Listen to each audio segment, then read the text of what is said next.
Thank you very much, Cathaoirleach, and I welcome the opportunity to speak this evening on the energy bill. And as the Minister said some weeks ago in the opening part of the debate, and I was here that evening when he started the debate a number of weeks ago, it's very much a bill dealing with the technical legislative updates. Yet even though we're dealing with something that is touching on revising energy legislation, there are areas within that I would like to touch on, Ceann Comhairle. In particular, is to change the legal definition of the All-Ireland wholesale electricity market, the single electricity market, in order to bring it into full EU compliance. And the coming together of the Commission for Energy Regulation and the Utility Regulator for Northern Ireland in 2007 to act jointly as the Single Electricity Market Committee for the purpose of regulating the wholesale electricity market is obviously an important process in assuring security of supply and an efficient, cost-reflective market. And during oral questions a number of weeks ago with the Minister, he responded to me that the single electricity market was something he regarded as vital.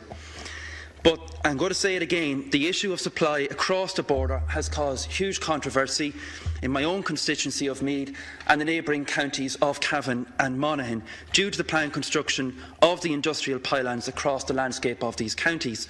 Now, the rationale and reasoning behind that very project is that there could be potential power blackouts, something the Minister said himself 2 weeks ago, and a threat to security supply if the project does not proceed. But at what cost the lives of the people in these counties, the people impacted whose lives will be destroyed by the project? And their appeals to have this project changed to ensure that the cables are undergrounded fell on deaf ears when it came to the last government. And in fact, former Minister Pat Rabbitte went as far as to say that prices would rise by 3% if the project was undergrounded, a scandalous claim that was disputed and verified then to be wrong by the North East Pylon Pressure Group during deliberations. And I do fear that these appeals are falling on deaf ears again, and I hope not. As I stated, all of this is coming in on the basis of feeding into the mantra from both governments in tasking the single electricity market with developing new market arrangements for an all-Ireland wholesale electricity market. Again, though, at what price? Now, while EirGrid might be happy with these new arrangements that we're discussing this evening because it further solidifies what they're trying to achieve, providing them with the basis to pursue their infrastructural goal of a north-south interconnector, who is speaking out for the thousands of residents who would live in the shadow of these monstrosities? Well, I tell you, Ceann Comhairle, it's certainly not Deputy Eamon Ryan. I'm sorry he's left the chamber. What was said here this evening was an absolute scandal, and to put that at the heart of the debate was absolutely scandalous. And again, it just verifies what we knew from our time in coalition with the Green Party. Something no Fianna Fáiler, I can tell you, reflects with on pride. The North East Pylon Pressure Group, spearheaded by Pádraig O'Reilly and Amy Tracy and supported by thousands of residents, have valiantly led the campaign to stop these pylons and bury the cables. They have gone out and collected donations so they could find this giant body who have no end to throw money around their sponsorships in the impacted counties, be it newspapers sponsoring local radio shows in my own county that have had the capacity and the gumption to challenge them, and of course the GAA, which is something as a proud GAA man really galls me. And to see players from Meath and Tyrone used in TV ads to promote this project, and to see the GAA take EirGrid's money for the Under-21 Football Championship is a sad reflection on how money is even ruining the greatest amateur organisation in this country.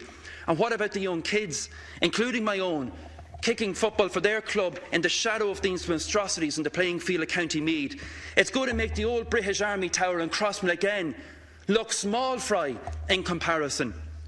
The recent High Court challenge, where the community effort was faced down by dozens of high-powered legal teams representing EirGrid, representing the Minister, demonstrated how the arms of the state are working against them. I said it a couple of weeks ago, Minister, I'm saying it again. They need the arms of the state to work for them, to stand up for them. The recent An Bord Pleanála oral hearing, where EirGrid were coming in with significant changes 8 weeks into the process, showed utter contempt for the people and the landowners involved. Now, that decision is not due until late September, but notwithstanding that, I would urge the Minister to intervene, bury the project in its current guise and bury the cables with them. People are not asking for the project to be buried, they're asking for the cables to be buried.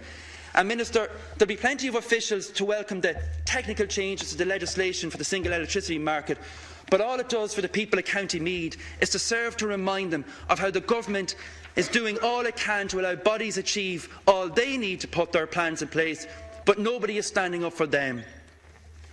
I'm going to take this opportunity, Cathaoirleach, again, to appeal to you, Minister, as an intelligent and, most importantly, you're a very brave man, as clearly demonstrated by you in the last Dáil. You stood up for the people in Roscommon. You were very principled, you were very brave. I'm asking you to take the same stand with us, to take the same stand with the people of Meath, the people of Cavan, the people of Monaghan. Do not believe the line that the officials are peddling to you, that there cannot be intervention in this. There most certainly can be intervention in this. There can be a directive to make put these cables underground. And I am appealing to you one last time to please work with the people and see these cables buried underground and let the project proceed on that basis. It is not gospel. Don't believe what is being said. Stand with us. Put the cables underground. Thank you, Cathaoirleach.